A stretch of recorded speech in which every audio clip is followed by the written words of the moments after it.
everybody. Today we're going to be reading a book called It Feels Good to Be Yourself, a book about gender identity, written by Theresa Thorn.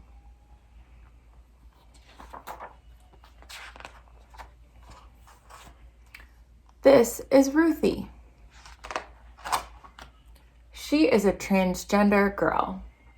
That means when she was born, everyone thought she was a boy until she grew a little older enough to tell everyone that she's actually a girl. Girl is Ruthie's gender identity.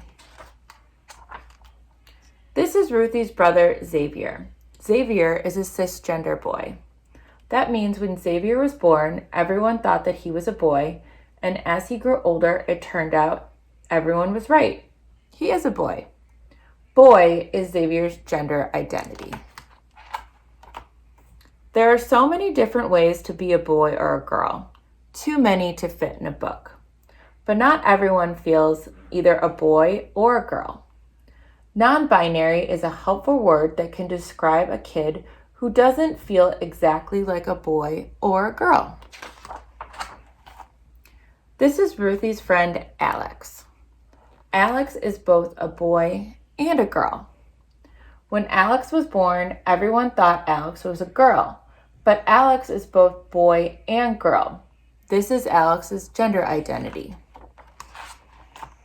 This is Alex's friend, JJ. JJ is neither a boy nor a girl. Ever since JJ was very little, they never felt exactly like a boy or a girl. They just felt like themselves. This is JJ's gender identity. Alex and JJ are both non-binary. Just like there are many different ways to be a boy or a girl, there are many different ways to be non-binary. Too many to fit in a book. Some kids feel like girls, some kids feel like boys. Some kids feel like a little bit of both, part boy and part girl.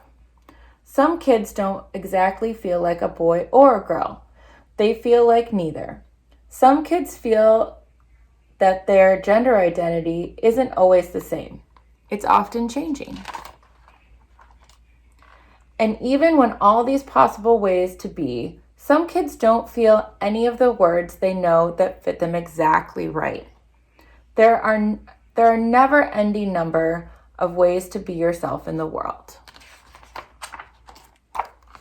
Whether you feel like a boy or a girl, both or neither, or if you describe yourself another way, that is your gender identity.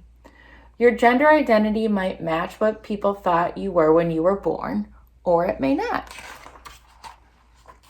See, when you were born, you couldn't tell people who you were or how you felt. They looked at you and made a guess. Maybe they got it right, but maybe they got it wrong. What a baby's body looks like when they're born can be a clue to what the baby's gender will be, but not always. When people guess wrong, it's okay to let them know.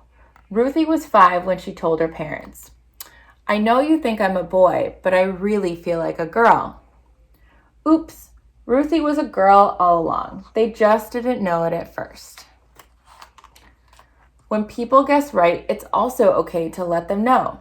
Xavier was 3.5 when he told his family, "I'm a boy. I like being a boy."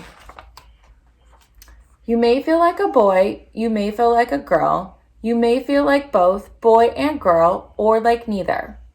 You might feel like your gender changes from day to day or from year to year. You might feel that none of these words describe you perfectly. You might not be sure yet, but you're still figuring it out. Your feelings about your gender are real. Listen to your heart. No matter what your gender identity is, you are okay exactly the way you are, and you are loved. It feels good to be yourself, doesn't it? The end. Thank you.